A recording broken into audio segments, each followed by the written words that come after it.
Olá a todos vocês. Então, estamos de volta, né? Depois de um breve intervalo, voltamos aqui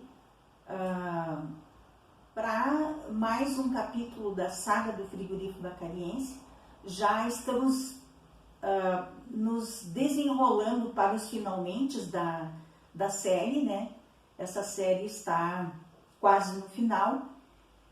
Então, eu gostaria de dizer para vocês que logo nós lançaremos a nossa segunda websérie, A Catedral de Pedra Moura, né?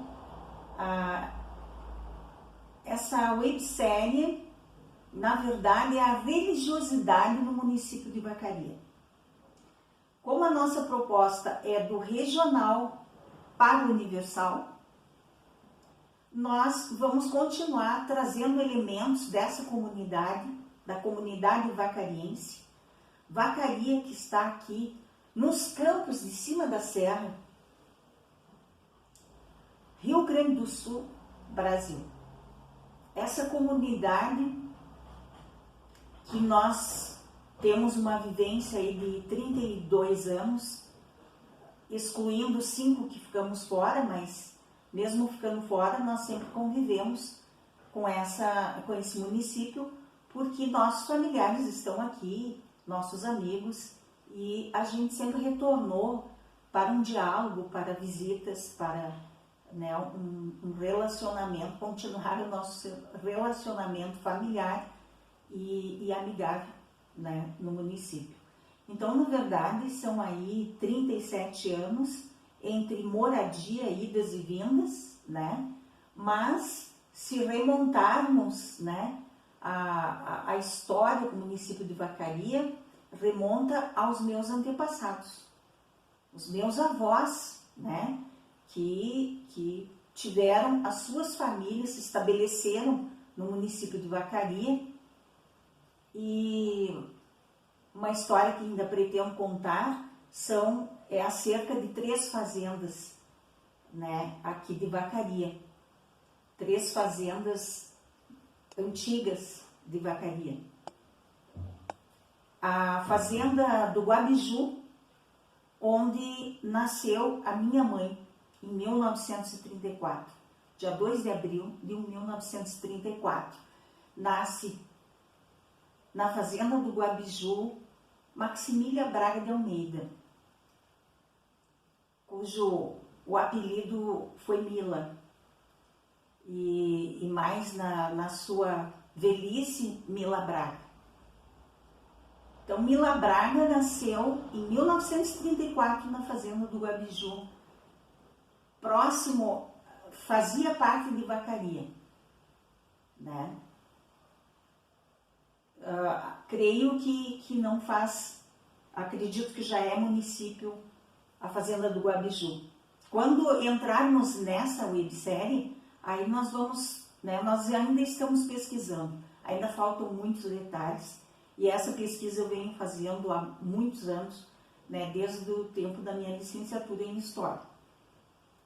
Mas, só para localizar, então, Vacaria e evidenciar o cenário de Vacaria, os campos de cima da serra.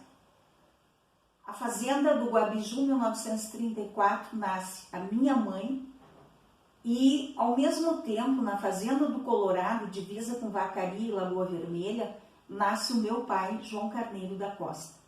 O meu pai nasceu em 2 de fevereiro de 1934, na fazenda do Colorado. Mas a fazenda que eu quero destacar é a fazenda onde ele viveu a maior parte do tempo, porque ele veio embora dessa fazenda do Colorado, divisa com Lagoa Vermelha, que é um município próximo aqui a Vacaria, e se estabeleceu, né, ainda criança, claro, com seus pais, na Várzea dos Antunes, na fazenda dos Carneiros da Costa, na Várzea dos Antunes. E a terceira fazenda, então, que eu quero destacar é a Fazenda do Leão, que é a antiga fazenda dos Fernandes Neri, dos Rodrigues Neri, né? Rodrigues Neri porque seriam os pais do meu ex e falecido sogro, Nelson Rodrigues Neri. E Fazenda do Leão, porque o nome do local, né, veio a permanecer Fazenda do Leão, quando era ainda uma extensa, muito grande fazenda, provavelmente apenas de um dono. E que atualmente, então, já tem outros proprietários. Porque como vocês viram, naquela tabela que mostra os produtores rurais do Friva,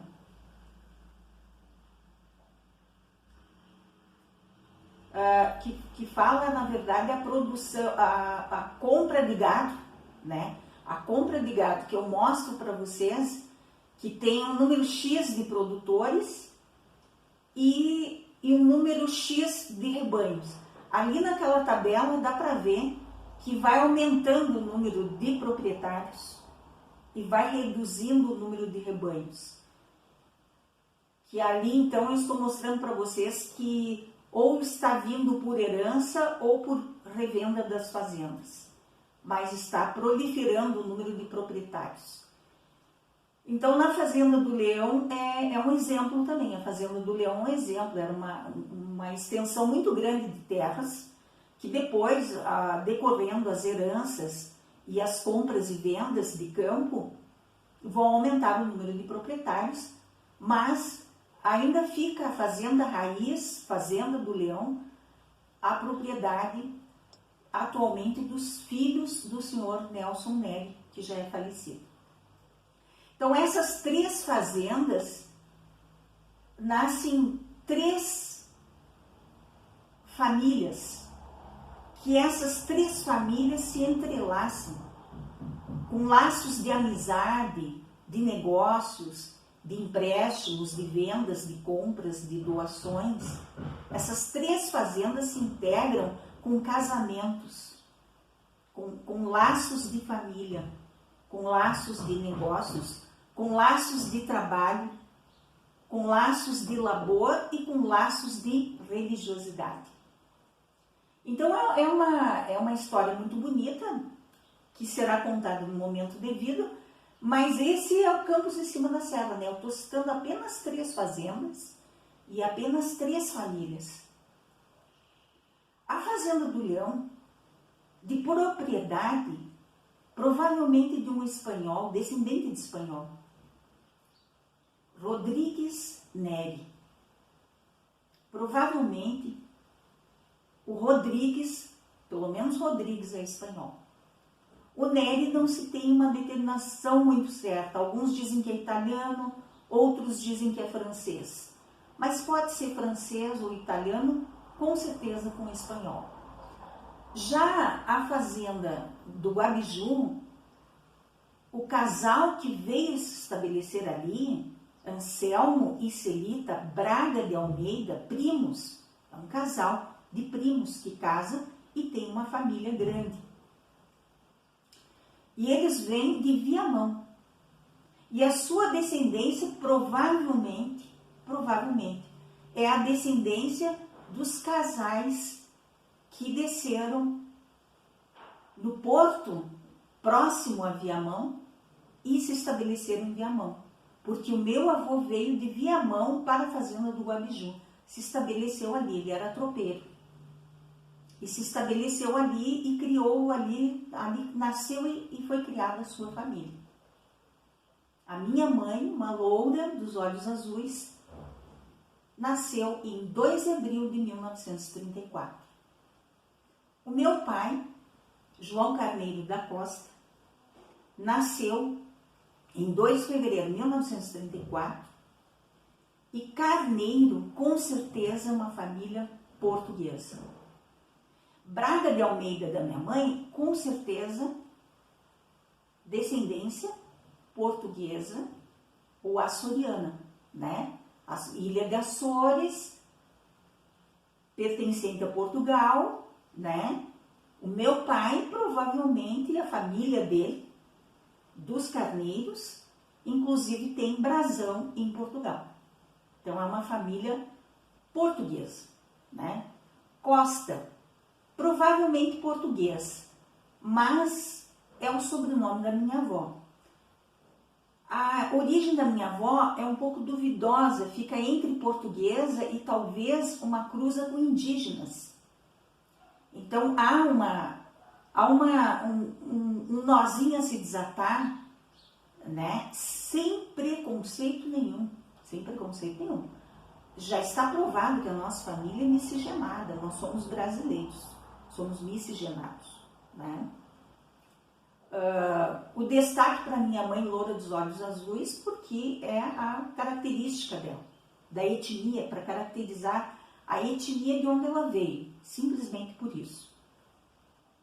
Não há intenção de racismo, de diferenças raciais no contexto de preconceito, mas sim só para descrição, para entender as origens dessas famílias. O meu pai, um homem magro, a vida toda. De estatura mediana, como a minha, assim, não somos altos, não somos dos mais baixos, mas também não somos os mais altos. Somos uma estatura mediana e ele moreno, dos olhos castanho escuros, olhos imensos, né? Vocês podem olhar para os meus olhos, vão ver os olhos do meu pai. Olhos castanhos, grandes, expressivos. Ele com o cabelo preto e eu, claro, naturalmente nasci loira porque saía minha mãe. A minha fisionomia é muito parecida com a dela. Mas os olhos e o nariz deixam claro que a minha descendência é o meu pai, João Carneiro. Uma pequena brincadeira. Mas então, voltando, né, ao que nós queríamos mostrar, o cenário nos Campos de Cima da Serra é esse. Onde surgiu o frigorífico vacariense.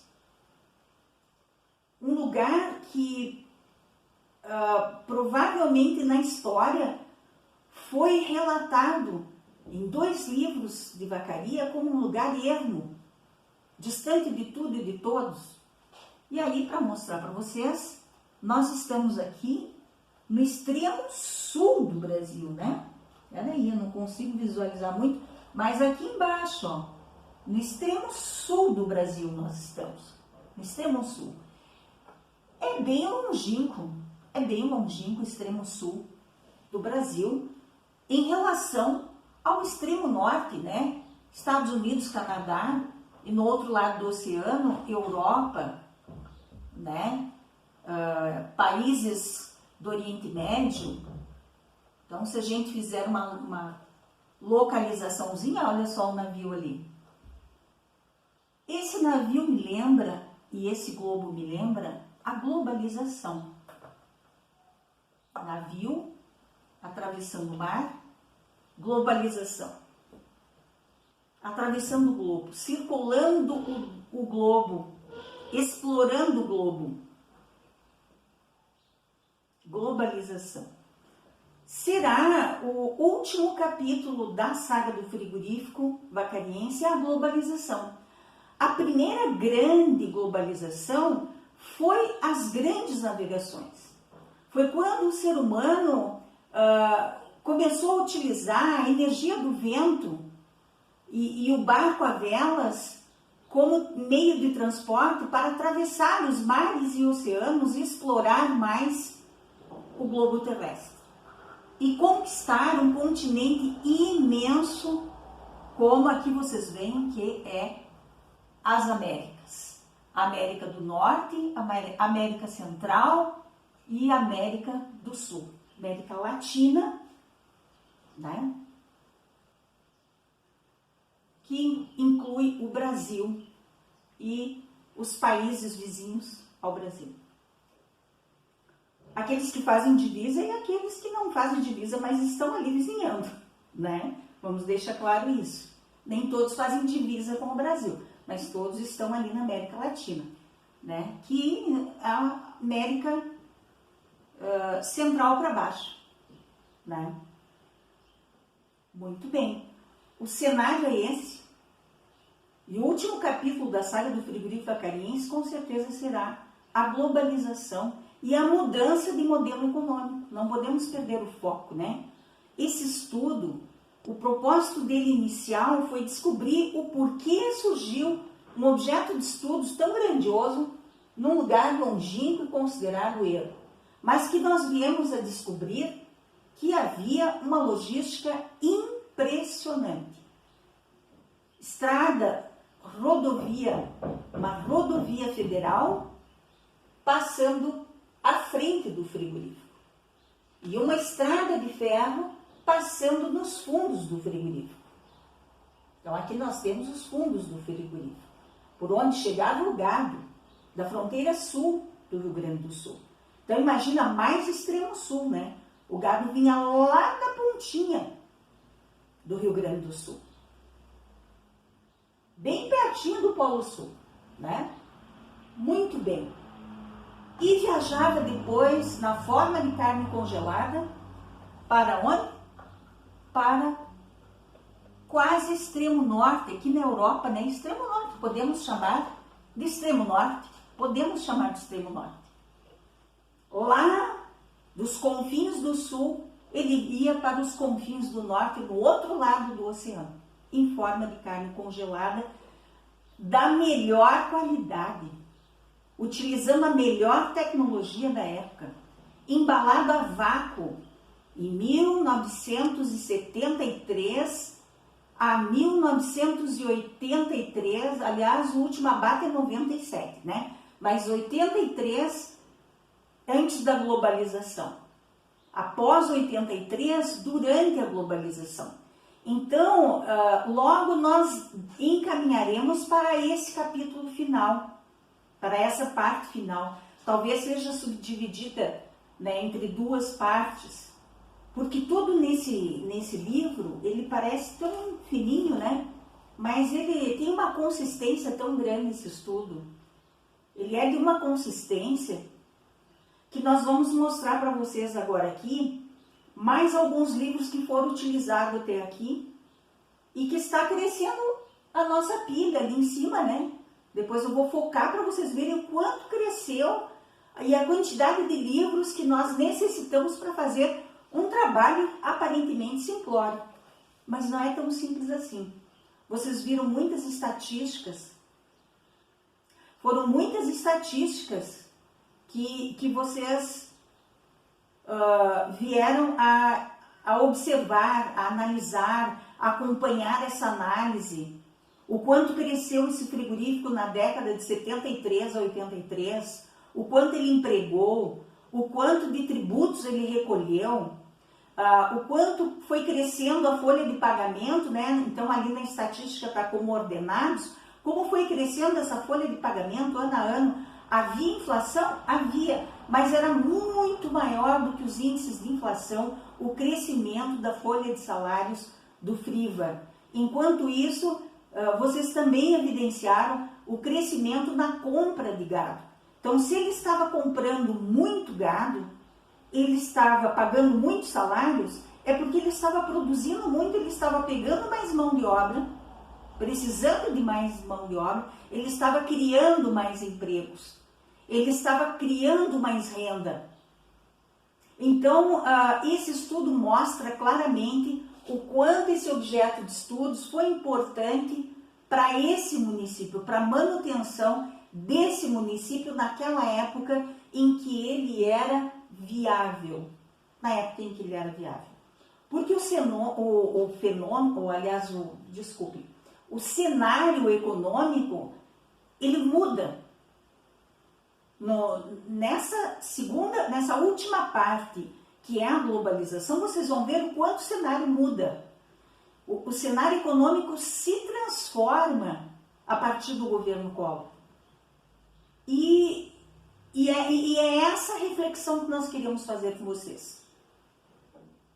Se lá, enquanto eu fiz o meu estudo, se até aquela época que eu fiz o meu estudo, aconteceu isso na globalização, houve uma quebra em muitas empresas, não só nessa. Essa empresa quebrou. Essa empresa trouxe prejuízo na última década das 3 que ele existiu. Na última década ele trouxe prejuízo, principalmente aos fornecedores de gado, aos produtores rurais. Trouxe. A gente sabe que trouxe, está comprovado na contabilidade, está comprovado na carteira de dívida que ficou. Por quê? O que acontece quando uma empresa falha? O dinheiro do leilão das suas propriedades, esse dinheiro é para pagar todas as dívidas. Mas essas dívidas são classificadas no Poder Judiciário. Elas têm uma ordem de prioridade. Primeiramente, os tributos federais, as taxas que são recolhidas para todo o desenvolvimento do processo no Fórum de Falências, no Fórum Civil, na Vara Civil, é feito o processo de falência. Então, todas essas custas são recolhidas, todos os tributos são pagos e depois todos os trabalhadores. E esses trabalhadores, numa boa maioria, trabalhou de 20 a 30 anos nesse frigorífico. E foi priorizado o pagamento aos trabalhadores. Como não poderia deixar de ser, eles deram o suor do seu trabalho por essa produção. Eles estavam lá trabalhando. Não podemos simplesmente pagar os outros credores e deixar o trabalhador que vive do seu salário sem receber. E ele esperou um bom tempo esse processo se desenrolar para receber o seu salário. Então, o que os advogados fizeram? Eles não entraram apenas com a rescisão dos funcionários. Eles encaminharam aos peritos judiciais um recálculo de todo o tempo trabalhado, verificando toda a legislação trabalhista, para que esse trabalhador não ficasse no prejuízo, porque ele vive daquilo ali e ele iria ficar sem emprego por um longo tempo, porque a matriz produtiva de vacaria estava mudando. É uma época de transição. Essa mão de obra agora é especializada em carne bovina, mas agora vai ser plantação. É plantação de maçã, é plantação de soja, é plantação de pequenos frutos que vão surgir. Depois, nessa carona dos pequenos frutos, vem a uva e a produção do vinho. E essa mão de obra aqui estava preparada para trabalhar no frigorífico. Quando faliu, as madeireiras que faziam o extrativismo vegetal, extraindo as árvores e transformando em madeira, e quando elas vieram a falir, ainda bem que surgiu esse emprego aqui. E foi muito bem-vindo. Primeiro os funcionários trabalharam na construção dessa imensa construção que pode se igualar a uma construção faraônica, né, em termos de grandiosidade, de complexidade, porque era um frigorífico exportador de carne bovina para o mercado comum europeu, para 23 países, para 4 continentes. Então, essa história é muito significativa. O livro parece simplório, mas de forma alguma o é. Para fazer esse pequeno resumo para vocês, foi utilizado uma pequena biblioteca, mas pelo tamanho pode-se dizer que é grande, é pequena perante um universo de livros, mas é uma grande biblioteca para apenas um trabalho, né? E o esforço, né, que o historiador tem que fazer ao ler todas essas obras, mesmo que a maioria delas uma leitura dinâmica para encontrar o suprassumo daquilo que se quer verificar quanto ao objeto de estudos. Então você tem que identificar em cada obra dessa aqui aquilo que você precisa para esse objeto de estudos, para a história desse objeto de estudos. E isso é garimpar, isso é um trabalho de garimpo. É um trabalho muito importante, muito necessário. Bom, me passa aqui pela cabeça, né, o quanto está sendo eliminada as ciências humanas do currículo das escolas e o quão importante é as ciências humanas para a humanidade sim, que já diz ciências humanas. Então, quando a gente observa esse estudo e a complexidade e o trabalho que dá, essa pesquisa levou 3 anos, consumiu 3 anos, e o livro foi publicado somente após o último ano, ainda se aguardou um tempo para poder ter recursos para editar o livro. Então é um longo tempo, se vocês forem ver, para um único estudo. É um bom tempo, né? É um bom tempo, com horas de dedicação, muitas horas de dedicação. Eu espero que vocês tenham gostado da saga do Frigorífico Vacarinhas, que vocês tenham aprendido alguma coisa com ela, que vocês tenham evidenciado, mas que principalmente vocês vejam a importância de estudar história. Eu não sou a única historiadora, são muitos historiadores e o mundo precisa de historiadores, precisa de filósofos, precisa de sociólogos. E essas 3 disciplinas estão sendo arrancadas do currículo educacional. Aqui no estado do Rio Grande do Sul, o governador Eduardo Leite abriu mais de 1.000 vagas para concurso. Nenhuma vaga, nenhuma sequer, para história, para sociologia e para filosofia. Vamos pensar o que tem acontecido nos últimos tempos. Como diria minha mãe, usando um termo que ela usaria, uma pessoa do povo, uma pessoa com pouco estudo, estudou até o 5º ano e foi uma empresária, uma lojista, de vendedora de perfumes e costureira a lojista. É um longo caminho, ladeira acima. Bem sacrificado para uma pessoa que tem pouco estudo, mas chegou lá. Ela dizia achancalhado. Sabe esse termo achancalhado? É o que vem sendo feito com os professores no geral, em especial com os professores de humanas. Nós, professores de humanas, estamos sendo achancalhados por vários anos na mídia eletrônica, na mídia que antigamente era analógica e agora já é digital. Então, via televisão, via celular, via as redes sociais, Facebook, WhatsApp, fake news. O que mais existe é fake news. O que mais existe? O que mais existe?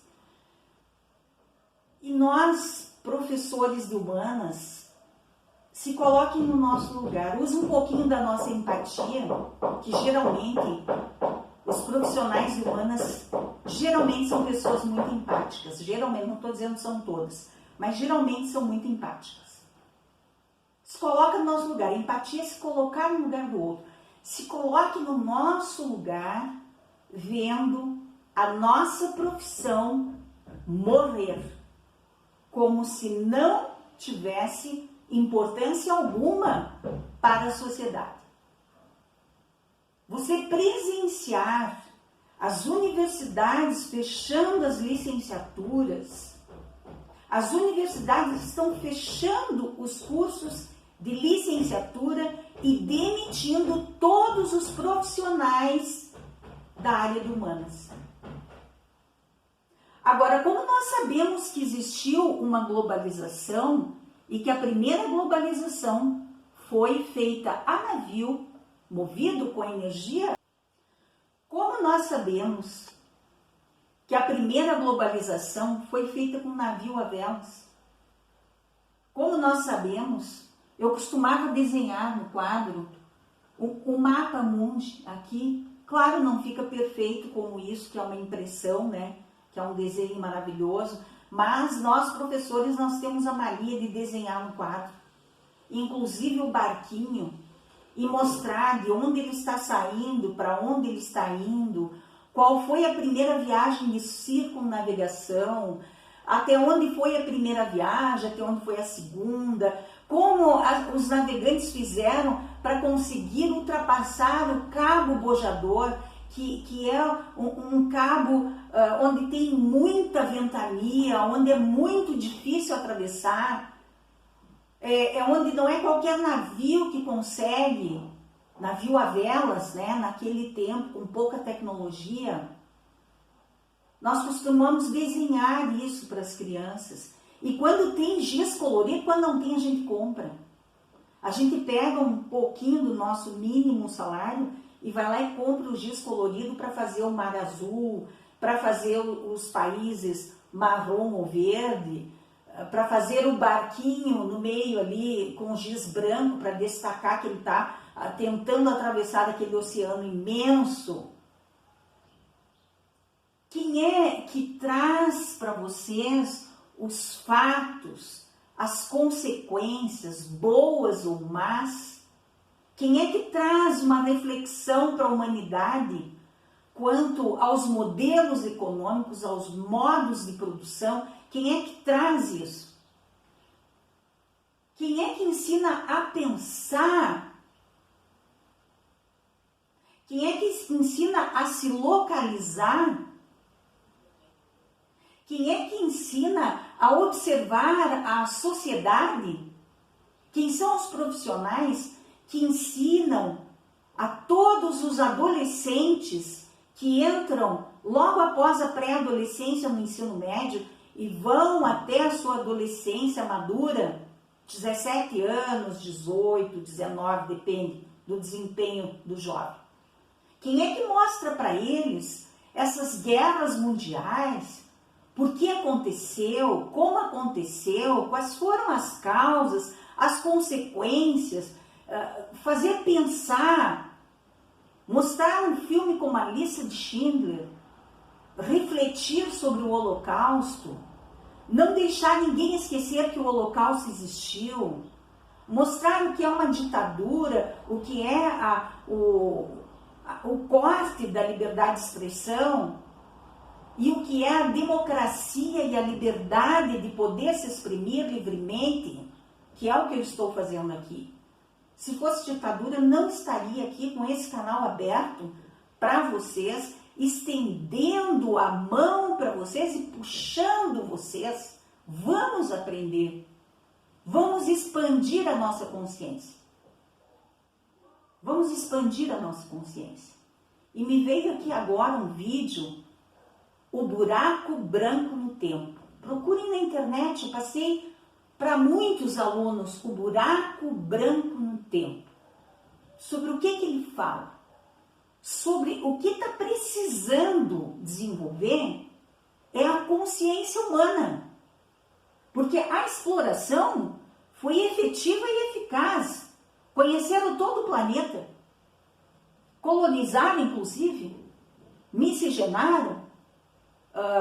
Misturaram todas as culturas, conheceram todas as culturas,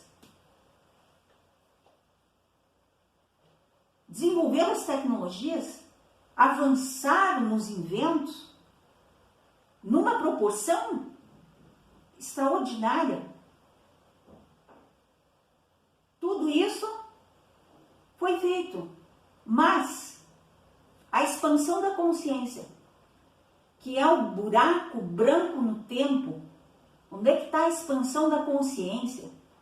De saber que o planeta Terra é a nossa casa, que o planeta Terra nós estamos exaurindo, que o planeta Terra precisa de cuidados, que o planeta Terra precisa de regeneração, Só vai haver regeneração no planeta Terra se expandirmos a consciência. Só assim haverá a regeneração do planeta. O que é a regeneração do planeta? É limpar o oxigênio, limpar as águas, para que consiga frutificar, né? Vir mais vegetação, para acabar com tantos desertos. São muito mais desertos hoje do que vegetação. E aí a importância da geografia, que não ensina só a se localizar, mas ensina a importância de preservar o nosso lar. A importância de preservar a água, o ar, a terra, os elementos da natureza. A água, a terra, o ar. Esses três elementos aqui, água, terra e ar, totalmente poluídos e comprometidos até aqui. E quem é que traz toda essa reflexão, se não é a área de humanas nas escolas? Vamos fazer uma reflexão. Nós queremos que os filhos dos nossos filhos não tenham ciências humanas no currículo escolar. Nós queremos que os filhos dos nossos filhos não sejam conscientes para ter uma boa relações humanas com as pessoas, entre elas, entre todos, se relacionar bem. Inteligência emocional, como diz Daniel Goleman, que é um autor que eu uso desde 1995, quando concluí a pós-graduação em marketing, e levei para a minha primeira turma de administração de empresas no campus da UX aqui em Vacaria, Universidade de Caxias do Sul. Eu levei o Daniel Goleman, que é famosíssimo, que fala sobre o que é o quociente de inteligência emocional. E tirando as ciências humanas, tirando as ciências humanas da escola, nós estamos comprometendo diretamente o quociente de inteligência emocional.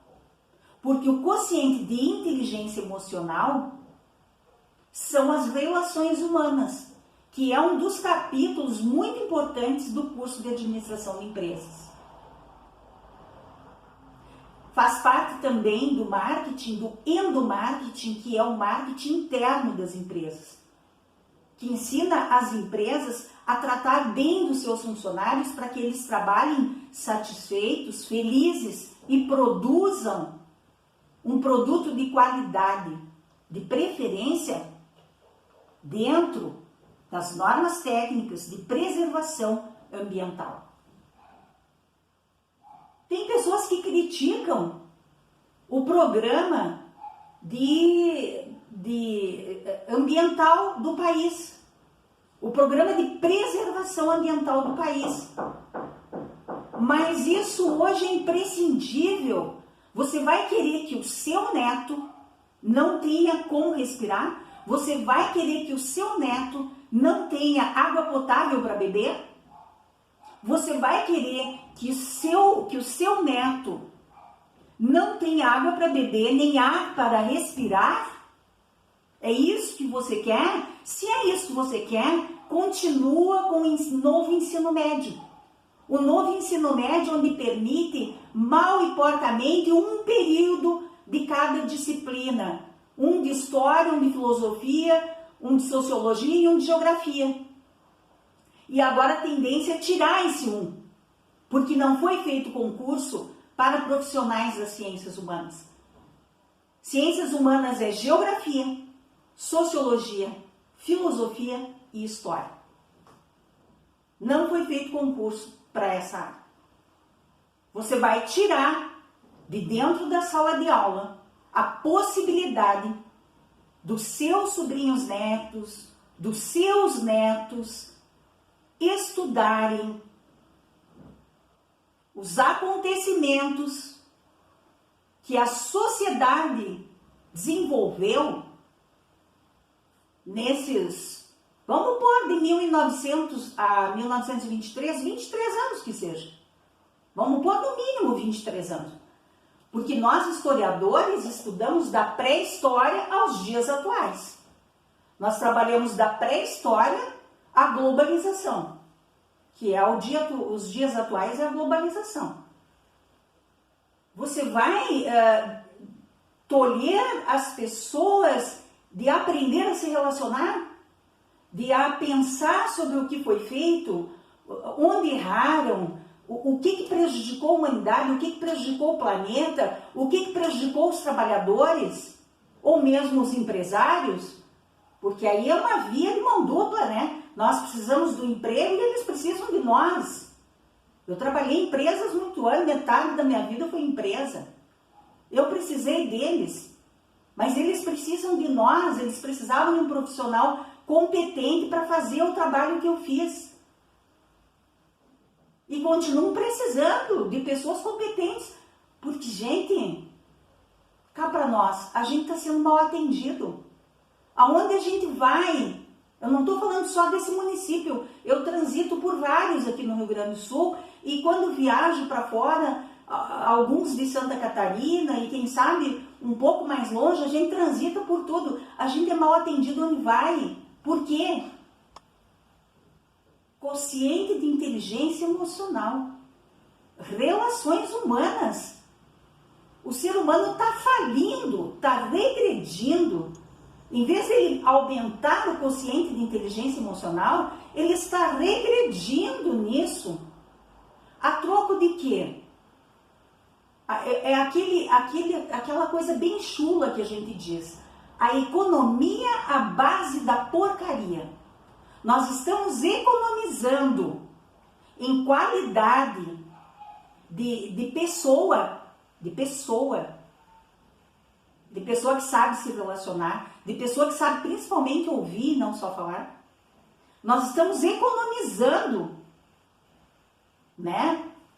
Na teoria comportamental, na teoria humana, nós estamos economizando nessa parte para priorizar somente a tecnologia, somente as exatas. As pessoas vão apenas aprender a calcular e mal e porcamente, porque já está sendo questionado por que a fórmula de Bhaskara. Como é que Leonardo da Vinci inventou tantos protótipos de máquinas que vieram a surgir somente bem depois dele? Foi a capacidade de abstração imensa que ele tinha. E quando a gente ensina uma fórmula de Bhaskara para um aluno, um professor de matemática ensina para ele está desenvolvendo a capacidade de abstração do aluno. E isso em arte se dá também. Esse exercício de abstração, né? Como é importante a arte para ensinar a abstrair, né? Você ver o mundo de uma outra forma. Leonardo da Vinci era um gênio, é admirável, é um gênio. Eu fiz um projeto e repeti vários anos, um projeto Leonardo da Vinci com os meus alunos, para eles verem a geniosidade, o gênio que ele era, as coisas que ele criou, o visionário que ele era, a capacidade de abstração do Leonardo da Vinci. E você trabalhando o capítulo dos renascentistas, né? Que Leonardo da Vinci é um renascentista. Você trabalhando o renascimento, você desenvolve isso, a capacidade de abstração e muitas outras competências, porque as escolas, elas têm um objetivo muito importante, que é o de desenvolver as competências e habilidades das crianças. Não é simples educar, e não é qualquer um que pode falar de educação. Não é qualquer um que pode falar de educação. Não é. Não é, porque é muito complexo. Você precisa estudar muito. E não é você meter o pau no Paulo Freire sem conhecer o Paulo Freire que vai fazer de você um doutor em educação. Não. Para ser doutor em educação, é necessário você ler muito. Esse trabalho aqui é um exemplo da quantidade de livros que nós temos que manusear para fazer um simples trabalho desse. Imagina na área da educação quantos teóricos, quantos filósofos, quantos teólogos, quanta coisa envolve a educação. A educação não pode ser apenas exatas, não pode ser apenas cálculo, porque o que as pessoas não sabem hoje em dia é se relacionar. Elas não sabem se relacionar, porque uma imensidão, um índice imenso de suicídios, porque o índice imenso de homicídios, porque a violência contra a mulher e as crianças e os idosos cresce a cada dia. Por que isso? Porque nós não estamos ensinando as pessoas a se relacionar. E isso só piora tirando do currículo das escolas a área de humanas. Então vocês me desculpem se esse vídeo, que é para introduzir mais um subcapítulo da saga do frigorífico vacariense, se eu estou entrando nessa condição. Mas ontem foi um dia para mim tenebroso, tenebroso, porque muitos professores estão sendo demitidos e muitos cursos de licenciatura, que são os que formam os professores, estão sendo fechados nas universidades. Então, para fechar isso, eu me solidarizo a todos os colegas que estão lutando pelo cancelamento, e aí uma palavra pesada, mas necessária, o cancelamento do novo ensino médio e a reabertura de um ensino médio que forme o cidadão, que dê a base para o cidadão aprender a se relacionar. E isso nós só fazemos contemplando as ciências humanas, no mínimo com a carga horária anterior, que eram 2 períodos por semana, no mínimo, para cada disciplina de ciências humanas, para cada uma delas. Nós nos solidarizamos com todos os profissionais da área da educação que estão lutando para cancelar esse novo ensino médio, que de novo não tem nada. Ele está tentando ser adotado já faz muito tempo. E umas fórmulas que ninguém conseguiu compreender direito. E eu fui responsável pelo ensino médio na 2ª Coordenadoria Regional de Educação por 5 anos. Na 2ª maior região, porque a primeira é de Porto Alegre e a 2ª é de São Leopoldo. Eu trabalhei 5 anos responsável pelo ensino médio, para supervisionar o ensino médio. E esse novo ensino médio caiu de paraquedas no meu colo e eu era obrigada a implantar nas escolas de ensino médio. Eu era obrigada sim, porque isso vem da Secretaria de Educação. Mas isso a Secretaria de Educação já trouxe de Brasília, né? Porque vem de Brasília.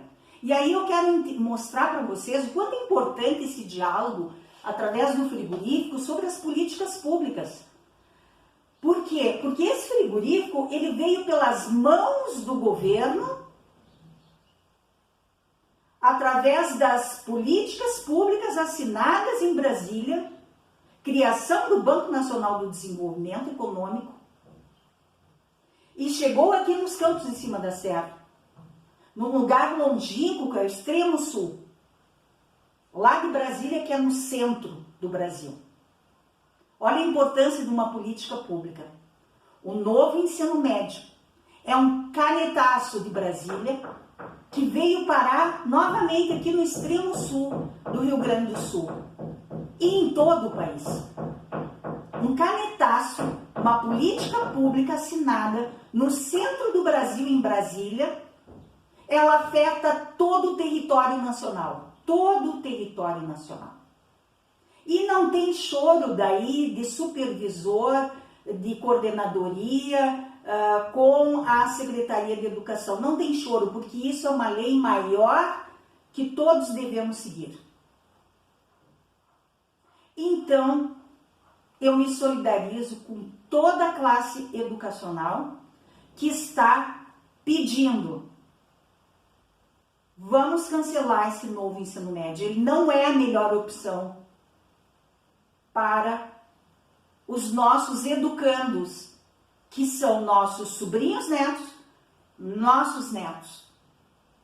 Porque nossos sobrinhos, os meus sobrinhos já são adultos, já são pais, já são mães, e eu tenho um monte de sobrinhos netos. E eles estão indo para a escola. E eu tenho assim, desde bebezinho na minha família, até maiorzinho que está lá no ensino fundamental. Eu não quero que essas crianças não aprendam a se relacionar. Eu não quero que essas crianças não tenham a oportunidade que eu tive de estudar as ciências humanas e me apaixonar pelas ciências humanas. E conhecer Leonardo da Vinci, e conhecer tanto os outros humanistas. Eu não quero que elas não tenham essa oportunidade que eu tive. E que eu tive ao me apaixonar como opção de vida, de trabalho. Eu não quero que elas não tenham essa oportunidade. Se elas escolherem ciências exatas, as engenharias, tudo bem, vai ser uma coisa natural que vem da genética delas, porque o avô, aliás, agora já é tataravô delas, que está vivo aí com 89 anos, que é o meu pai, ele é carpinteiro e construtor, ele trabalhou com as engenharias, ele só tem o 5º ano, mas ele conhece toda essa engrenagem das engenharias, que é construir uma casa, um edifício, um mobiliário, um artista que fez muitos mobiliários em Caxias do Sul, em prédios sob medida dos mobiliários. E ele trabalhava para lojas, fazendo instalações de lojas. Então está no sangue dessa família. Ou humanas ou exatas, vai ter ambos, vai ter lugar para ambos. E não tem que haver essa guerra entre humanas e exatas, porque uma não vive sem a outra. Uma não vive sem a outra. Qualquer ser humano precisa se relacionar, mesmo sendo engenheiro, arquiteto, um cientista, um biólogo. Nós precisamos de todas as profissões, todas. Mas sem se relacionar, o ser humano não é uma ilha. O ser humano não é uma ilha. Então, eu encerro esse vídeo dizendo para vocês que nós utilizamos perfil socioeconômico de Vacaria, a ciência do atraso, latifúndio e identidade regional, distribuição geográfica do crescimento industrial, década de 1970. Todos esses livros aqui nós utilizamos para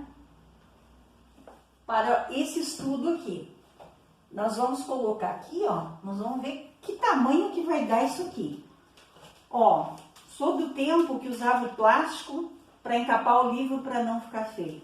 E agora eu tirei o plástico para mostrar para vocês esse livro maravilhoso que eu usei para consulta, História do Brasil, Cláudio Vicentino e Jean Paolo Doni. São todos bem críticos esses autores que eu utilizei. Não são digamos, daquela visão antiga de endeusar pessoas, de idolatrar pessoas. Não, são pessoas críticas, historiadores críticos. Usamos então para consulta esse livro aqui. Para as imagens, usamos como exemplo imagem e migração, porque eu estudei para fazer história e imagem do Friva, né? Fiz isso autodidaticamente, a gente não consegue pagar tudo que é curso que a gente gosta, né? Apologia da História, Mark Bloch, eu já citei, inclusive em Memória, História e Patrimônio, né? Isso fundamentou o meu estudo quanto à história, isso é um fundamento, né? De que linha que eu iria usar para a análise do estudo. Muito bem. que nós usamos também para a história e imagem, De Volta do Matadouro. Isso me inspirou bastante assim, a pensar. Ó, ele traz, primeiramente ele traz a estrada de ferro, um trem, né? Então isso inspira bastante a gente, né? Toda a história contada andando de trem. Isso é muito legal para inspirar. Aqui a própria capa traz o trem na estrada de ferro, viajando, né? E trazendo toda a história do matadouro. Então também usei esse livro, Águia Alcântara Machado, Clarice Jaeger. Tá? Alcântara Machado e Clarice Jaeger. Vamos. Então essa ali é a nossa pirâmide de livros que nós utilizamos até o momento, fora o capítulo da globalização. Isso aqui foi até aqui no período de ditadura militar, na era da intervenção estatal. Essa é a pirâmide do conhecimento necessária, né? Vamos ver se conseguimos enquadrar aqui novamente. Muito bem. Então, esse seria nosso vídeo inicial.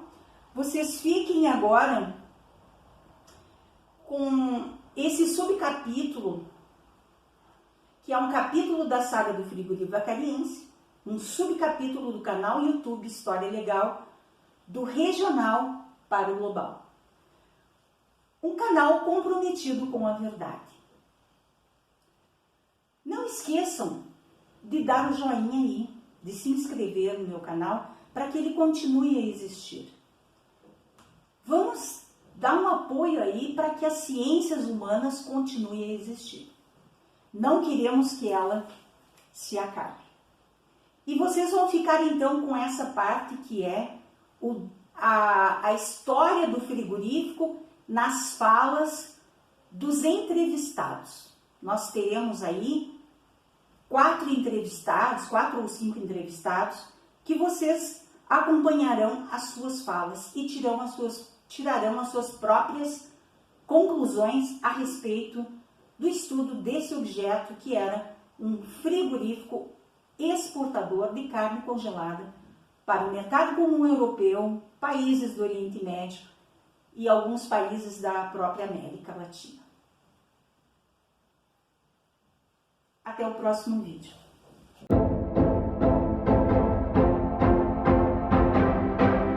Vacaria, né? Isso. O senhor foi admitido em 1973, trabalhou 8 anos no Friva e iniciou com um departamento pessoal. Eu fui contratado inicialmente para tomar conta do departamento pessoal, substituindo um outro funcionário. Posteriormente, eu acredito que uns 2, 3 anos depois, aí foi contratado um outro rapaz para assumir o departamento pessoal e eu passei a exercer a função no departamento financeiro. Foi a função que eu exerci até quando eu saí em 81. E quando... Sendo concluído. O local onde o Friva estava em que fase? Estava sendo concluído, tanto que os abates iniciaram naquele ano de 73. Então eles iniciaram o abate e no término da construção. No término da construção, exatamente. E como era o local onde instalou-se o Friva quando o senhor chegou lá? O local de trabalho ou o local... Não, o local, a região. Não, é uma região boa, uma região bem localizada, porque está a 7, 8 quilômetros da cidade, né? Uma área plana, né? Interessante para... Eu não sei, não me lembro quantos hectares de terra o Friva tinha na época, mas deve ser alguma coisa, mais que 10 hectares, alguma coisa assim, para poder receber o gado que vinha através de trem, né? Vinha através de trem e via rodoviária também, transportado através de caminhões boiadeiros. O senhor trabalhava no financeiro, né? Então, o senhor pode dizer para nós qual era o custo o mais em conta de transporte? Era o ferroviário ou era o rodoviário? Olha, o custo ferroviário era mais importante porque reduzia um pouco o custo, né? Mas tinha os problemas também do tempo da viagem, né? Que no transporte rodoviário os animais chegavam em menos tempo e, consequentemente, você podia fazer uma programação até melhor de abate, né? Que diferença mais ou menos de tempo o senhor poderia dizer, mais ou menos? Mas isso ali devia variar conforme a distância, porque vinha de São Gabriel, daquela região, São Gabriel, lá na fronteira. Então, Era na fronteira sul do estado? Era do sul do estado? Era na região de Uruguaiana, São Gabriel, Dom Pedrito. Isso é importante. E mais algumas outras cidades, Pantano Grande, tinha várias cidades aí. Esses dados, inclusive, como tu tem acesso lá, você pode até verificar, se deve ter lá nos talões de compra, né? Os produtores de que regiões eram. Eu calculo que a diferença de tempo entre o frete pela ferrovia e pela rodovia, transporte rodoviário, deveria ser alguma coisa como um dia mais rápido, quem sabe até mais, através do caminhão, né? Através do caminhão. Consequentemente, isso aí também dava uma perda menor de peso do gado, peso, né? Porque o gado, a partir do momento que ele era embarcado, ele fica ali sujeito ao que acontecer na viagem toda, e quanto mais demorar, mais perda de peso tem, né? Tinha estradas asfaltadas para acesso ao Friva, ruas calçadas, esse tipo de coisa? Nas ruas, o acesso ao Friva é através da 116, né? Que já havia, então. Que já havia na época, já era asfaltado, né? E a instalação do Friva ainda fica localizado a 300, 400 metros da BR. E esse acesso, então, todo ele foi devidamente calçado, né? E o senhor estava falando então que pela rodovia era mais rápido. Então existiam também rodovias até o sul do Rio Grande do Sul em condições de transportar esse gado. Não, e a maioria das rodovias, todas elas, uma grande maioria era asfaltada, né? Eu diria que até se considerar o momento que nós estamos, com condições asfálticas bem melhores do que a atual. Porque hoje simplesmente tem locais aí que é melhor que nem tivesse asfalto, porque o asfalto está simplesmente intransitável, né? Regrediu então em termos de exatamente. rodovia. E agora existiam alguns locais, por exemplo, no interior, principalmente de Vacaria, que se comprava gado muito na região, tinha locais que o acesso era um pouco mais complicado. Quando chovia tinha dificuldade, porque aí não existia o asfalto, né? Não tinha asfalto, como não tem até hoje, né? Então, essa era a forma de transporte. E esse transporte que trazia esse gado, ele era providenciado totalmente pelo Friva ou o cliente dele já? Não, o Friva tinha compradores de gado, né? Pessoas encarregadas da compra. Isso é importante. Então, eu pegava, digamos, uma área, eram vários compradores, pegava uma área, por exemplo, quando ia embarcar através da ferrovia, o comprador já negociava lá, via o volume de gado que vinha, né? Que normalmente devia vir alguma coisa como 300 e poucas cabeças pelo trem, né? E aí o cara embarcava lá, de vários fornecedores, vários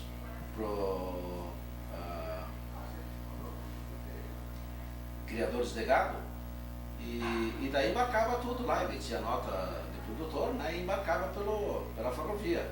E o transporte rodoviário existia os caminhões, que eram simples e trucados. Então, conforme a capacidade e o tamanho da carroceria, era o número de gado que vinha, cabeças que vinham, né? Então, vinha até de um toco de 12 a 13 cabeças até 22, 23 cabeças, conforme o tamanho da carroceria, né? E no trem, assim, era por vagões? Por vagões. E qual a capacidade? Deveria ser uma média, isso é um número aproximado, que eu agora não lembro, mas eu calculo alguma coisa em torno de uma capacidade de uma carreta, uma carroceria de um truque, alguma coisa em torno de 20 a 22 cabeças por vagão. Isso. E no caminhão? no caminhão conforme o tamanho da carroceria. Se fosse um caminhão trucado, que tem a carroceria mais longa, então também girava em torno de 22. Então mais ou menos a capacidade era idêntica, mais ou menos a capacidade de... Um vagão com uma carroceria trucada, praticamente sim. Mas daí um era mais ágil que o outro. O caminhão é mais ágil pela rapidez, né? A rapidez, né? A velocidade. Velocidade, porque o caminhão, por exemplo, embarcava, digamos, vamos botar em Dom Pedrito, Quaraí, embarcava hoje, por exemplo, de manhã, no outro dia cedo o caminhão estava chegando aqui, um dia ele fazia viagem. E pela ferrovia, dificilmente chegava antes de 2 dias. E havia uma burocracia para entrar na ferrovia? Não, Para eles na entrarem verdade eu não me cidade? lembro que tivesse burocracia. O que acontecia é que você tinha que fazer antecipadamente a reserva dos vagões, né? Você tinha que contratar os vagões através da rede ferroviária, né? Funcionava tudo aqui direitinho ou tinha que ir em algum outro lugar? Não, isso na área onde ele comprava, se eu não me engano, aonde o cara comprava, ele fazia esse trabalho lá, reservava os vagões lá, né? Não posso ter precisado, isso que eu não me lembro se era feito aqui ou no local. Mas de qualquer maneira eu sei que tinha que fazer a reserva, né? Funcionava bem pela estrada de ferro. Funcionava bem, o único inconveniente da ferrovia era exatamente que demorava um pouco mais, né? Só pela cidade. E aí, inclusive, isso aí implica até de chegar, digamos, a cabeça já mortas, né? Ah, aconteceu isso? Acontecia, não, uma certa frequência, mas um número reduzido, mas acontecia porque fica em pé, Há né? uma perda, então. Há uma perda porque no transporte de gado, aquele gado que cair, né, que está lá, digamos, vamos colocar no vagão, o trem não vai estar parando para estar levantando um choque do gado, né? Então, esse gado que cai é pisoteado pelos demais e quando chega aqui praticamente não levanta e muitos casos acabam morrendo, né? Isso na ferrovia é mais um inconveniente que eu via na ferrovia, era esse, porque nos veículos, nos caminhões, todos os caminhões tinham um cabo, um choque, né, que o cara rodava não sei quantos quilômetros lá e aí ia verificar, porque ele tem que acompanhar como é que estava o gado em cima, né, exatamente para poder levantar se alguma cabeça estivesse deitada, né. Então quando acontecia, o cara chegava com o choque, dava um choque na reza, ela levantava para poder chegar aqui numa condição melhor, né? Porque sabe que se deixasse deitada, com certeza não ia chegar aqui, podia chegar aqui até morto. Esse transporte de gado é muito complicado, tem que ser um trabalho muito bem feito. O pessoal que fazia esse trabalho tinha que, até na condução do veículo, porque é uma carga viva, né? Isso aí oscila Sim. muito, né? Uhum. No caminhão, conforme a curva que faz, a carga viva pende, leva para o lado. Então, se o motorista não é experiente, é uma carga muito perigosa. Essa parte da história que você está fazendo é um resgate muito importante que até agora ninguém tinha dado essa visão. Por isso que é importante, né, a gente questionar várias pessoas, né? Isso aqui é um roteiro, mas a gente vai mais para aquele lado que o entrevistado tem mais habilidade, né? Sim.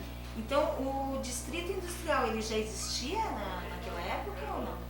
Eu tenho a impressão que em 73, eu não sei te precisar, mas se estava iniciando, se já existia, mas alguma coisa eu acho até que tinha. Eu acredito que tinha, porque já tinha aquela aí, a indústria de plástico Touros, que acabou caindo, e eu acho que é antes de 73 o distrito industrial. Tinha, pelo menos eu acho que tinha iniciado. Já tava... Mas o Friva está dentro do distrito industrial ou não? Não, está fora do distrito industrial, ele está fora, só está na direção. na direção, mas está aproximadamente, eu diria, mais uns 4 quilômetros além do distrito industrial, né? E o senhor acha que ele influenciou a localização do distrito industrial ali? Não, penso que não. Não, porque o Friva, eu penso que no distrito industrial ficava até meio complicado, até matéria de espaço, porque a área para o frigorífico é uma área que tem que ser bem maior, né? Então, se fosse colocar no distrito industrial, ele estaria ocupando uma área muito grande na proporção das outras indústrias. O distrito industrial, na realidade, já diz o nome, né? Seria mais para instalações de indústrias, né? E E o frigorífico já... O senhor não classifica o frigorífico como uma indústria? Sim, não deixa de ser, mas é uma indústria diferente. Diferenciada. Né? É diferenciada, né? É uma indústria que trabalha com É uma indústria primária, digamos assim. com gado, né? Você faz tu aproveita tudo do gado, né? Então, só que a indústria, o distrito industrial eu entendo muito mais como uma empresa que se instala lá na produção de peças, né? Mas o senhor não acha que eles podem ter levado o distrito industrial para aquele lado por causa do frio ou pode ser por outro motivo? Isso eu não posso estar respondendo porque, na verdade, eu tenho a impressão que o distrito industrial já estava instalado na época e eu, quando fui trabalhar, o Friva já estava em fase de conclusão, de construção, né? E por que foi instalado lá, eu sinceramente é uma coisa que não me lembro nem se devo ter ouvido algum comentário, esqueci, porque eu não sei porque, mas a localização do Friva eu acho que foi muito, muito importante, porque ela estava num lugar próximo da cidade e ao mesmo tempo longe da cidade, né? Porque a 7, 8 quilômetros da cidade,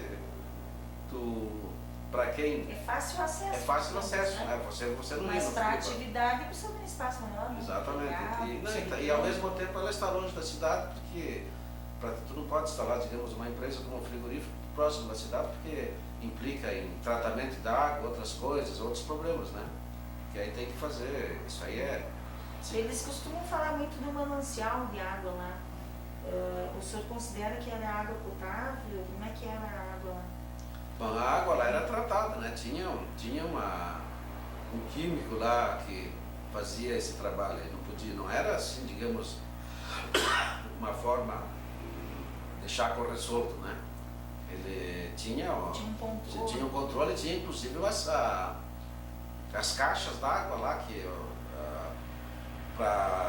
era aproveitado o riacho que ainda tem ali hoje e daí ia para o tratamento, a água era tratada, era muito, em matéria de organização, o Friva foi uma empresa exemplar, né? Uma empresa que... A gente observa isso quando foi fotografar e filmar, a gente observa. Claro que alguns problemas podem ter ocorrido, que ainda até hoje se discute muito essa questão de meio ambiente e tal, os tratamentos, né? Mas nisso tudo tem muito também, muitas vezes conversa e a realidade muitas vezes está longe do que se comenta, né? O que eu posso dizer a respeito do Friva é que tudo foi feito dentro do planejamento, né? E com autorizações dos órgãos competentes, né? Para poder funcionar. E graças a isso é que funcionava. Um outro detalhe que o senhor falou ali, que se aproveitava tudo, né? Menos o berro. Menos o berro. Mas o senhor acha assim que... Acha não, o senhor tem conhecimento daquela organização? Tinha, por exemplo, um costume? Ou eles ofereciam os couros para um costume? Os couros Como que era assim?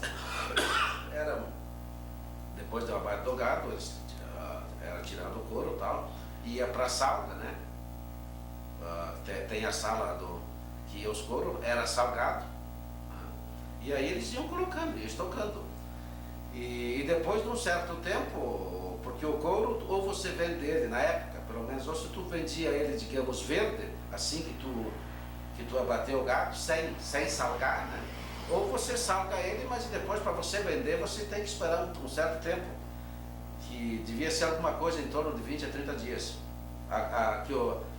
que o sal curtisse bem o couro para depois você então vender. E se vendia bastante, se levava bastante couro.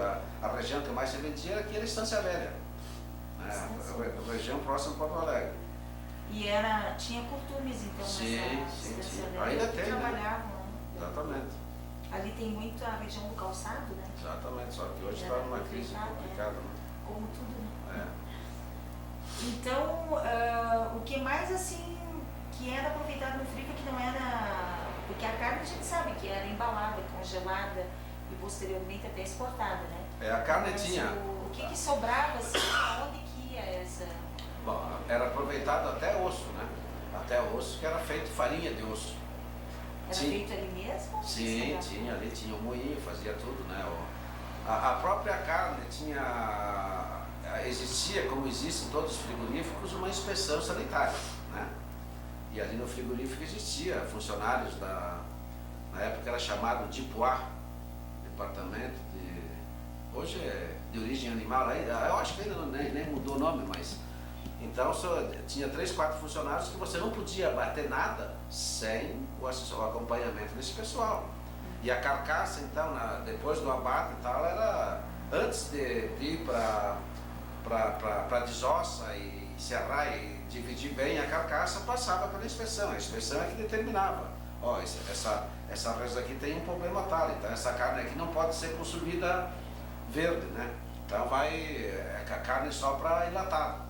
Então tinha coisa. Então tinha toda não, isso aí, uma classificação, digamos assim. A questão de segurança, digamos, quanto à saúde, isso aí era exemplar, né? Tanto que muitas carcaças que eram condenadas, essas carcaças diziam que iam para a graxeira, né? Ia para a graxaria. Né? E aí lá era transformada depois até em farinha de carne. Se vendia até farinha de carne, farinha de osso. Né? Existia também até a própria tripa, por exemplo, tinha uma empresa de fora que se instalou e aí, conforme seguiu o abate, então vai seguir, digamos, a tripa vai para um lado, a buchada vai para outro e assim, né? Então os caras tinham uma empresa ali que eles exploravam só a tripa, eles só pegavam a tripa. Então realmente, olha, eu agora que estou comentando, inclusive, tu vem a imagem, algumas coisas, né? É interessante, né? O que a gente lamenta é que, infelizmente, foi, né? E agora que se vê é que se voltar à atividade, que é muito difícil, hoje é uma empresa que está, digamos, fora da estrutura atual, porque hoje você evoluiu tanto que você hoje faz um frigorífico com muito menos, digamos, construções do que tem esse aí, muito mais ágil, né? Isso aí ficou uma estrutura muito pesada. Já é muito pesado. Atualmente, hoje é uma estrutura muito pesada. O senhor morava perto do local? Não, morava na cidade. No qual bairro que o senhor morava? Santa Terezinha. O senhor lembra assim da cidade, o porte da cidade, quando começou a abrir frigorífico? Porque em 73 ele ainda foi até 95, né, quando fechou definitivo. O senhor acha que a cidade pode ter tido algum crescimento urbano com o frigorífico, que ele influenciou nisso? Mas com certeza, o frigorífico, como toda a indústria em toda a cidade, ela gera empregos diretos e indiretos. Né? E isso aí é a mesma coisa hoje você fazer um comparativo vacaria com a fruticultura, né? A maçã hoje é a principal economia do município. E parece que a segunda economia é transporte, mas é em consequência da maçã. Né? Então veja o que proporciona. E o frigorífico era a mesma coisa, né? Você precisava lenha para caldeira, então tinha fornecedor de lenha, transporte, empregos, né? E um monte de outras coisas. Indiretamente, o frigorífico deveria proporcionar indiretamente mais de 1.000 empregos. Mais de 1.000 empregos. Indiretamente.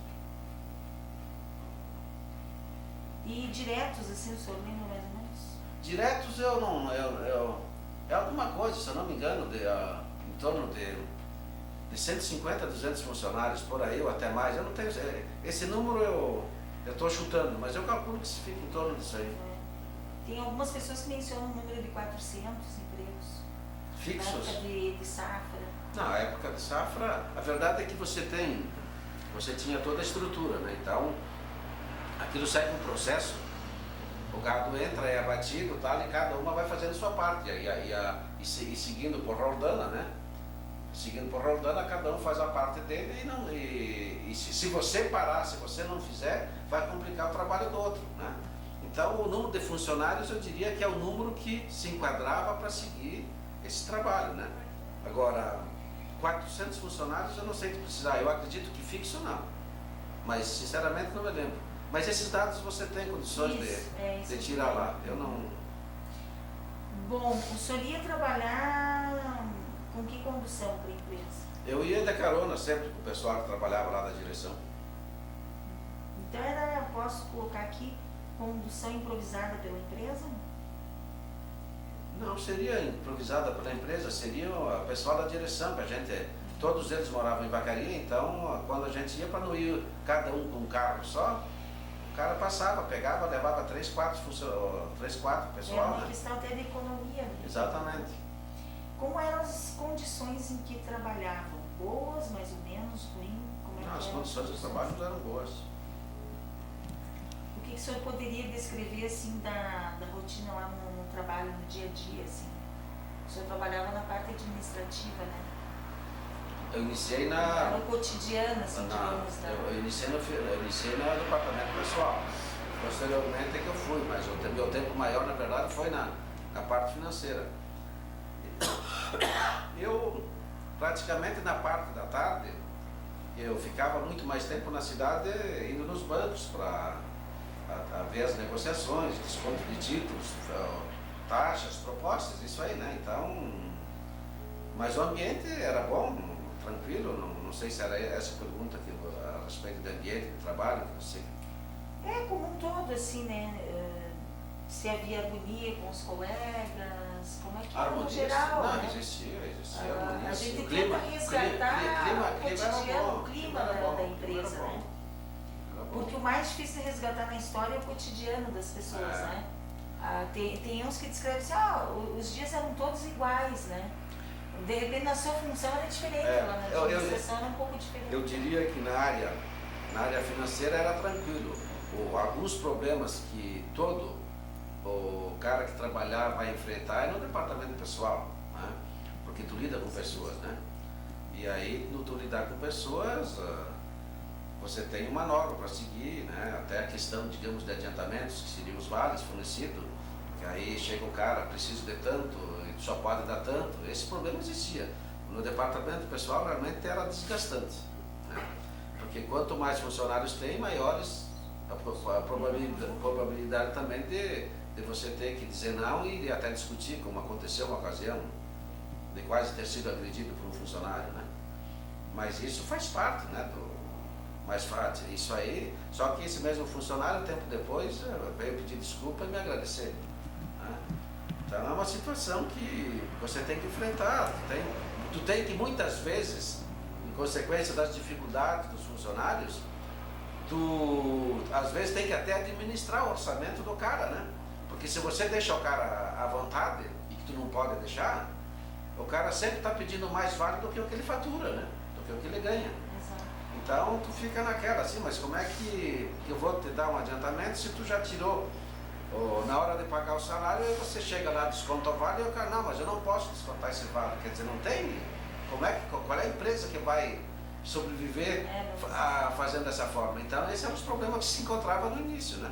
Que depois, consequentemente, é o problema que passou para quem assumiu, ficou no departamento pessoal, né?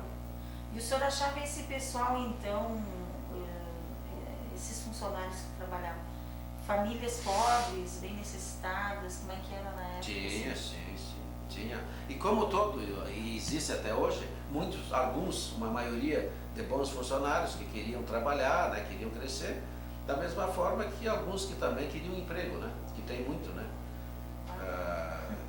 Que não quer trabalhar, ele quer emprego, né? Então existia naquela época, existe hoje, né? E hoje eu até diria que hoje mais do que antes, né? Porque Vacaria, em consequência da maçã, só está desempregado porque não quer trabalhar, né? Então o pessoal fala muito de maçã que trouxe problemas aqui. Isso não, eu acredito que a maçã trouxe soluções, porque se não existisse pomares, se não existisse a fruticultura hoje em Vacaria seria uma cidade miserável. Tem o que em Vacaria hoje? Grãos. Tu tira a maçã, tem o que? Grãos, que está numa crise Mas sem igual. É utilizado mais maquinário, né? Não, exatamente. Nos grãos quase não se usa mão de obra. A mão de obra é pouca, né? E no frigorífico, então, o senhor acha assim, que efetivamente ele contribuiu como com a comunidade, né? O que o senhor acha que ele trouxe assim, de bom para a comunidade, o frigorífico? Ele trouxe, o primeiro passo, a grande importância foi que ocasionou empregos, né? Consequentemente, tendo empregos, isso aí é que faz girar a máquina, né? São famílias que teriam que às vezes sair de Vacaria por não ter onde trabalhar e ficam na cidade, se estabelecem, trabalham, né? Tem recursos, né?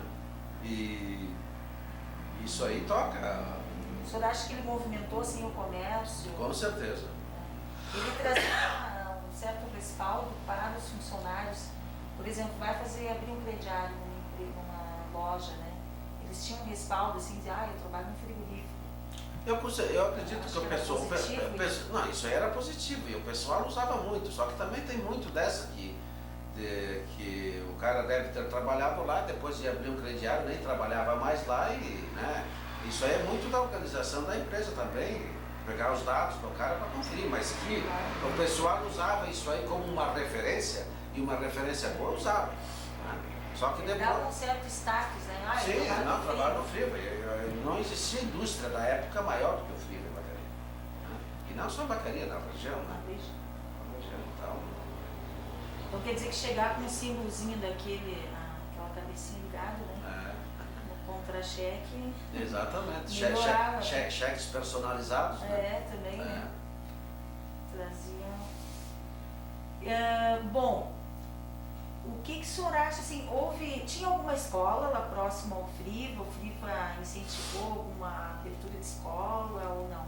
Não, porque na verdade ali residências de funcionários praticamente não tinha, né? Tinha. Funcionários todos eles também iam de ônibus. Né? Então tinha 2 ou 3 ônibus, aí até dá para ver o número de funcionários, né? Devia ser uns 3 ônibus que fazia 3, mas para ter 200 funcionários precisaria mais de 3 ônibus. Mas é mais ou menos isso aí. Toda manhã levava o pessoal, né? Levava o pessoal. A refeição era feita lá, né? Uma excelente refeição, né? Todos comentam a mesma coisa. A refeição tinha o refeitório, né? Que era estabelecido, digamos,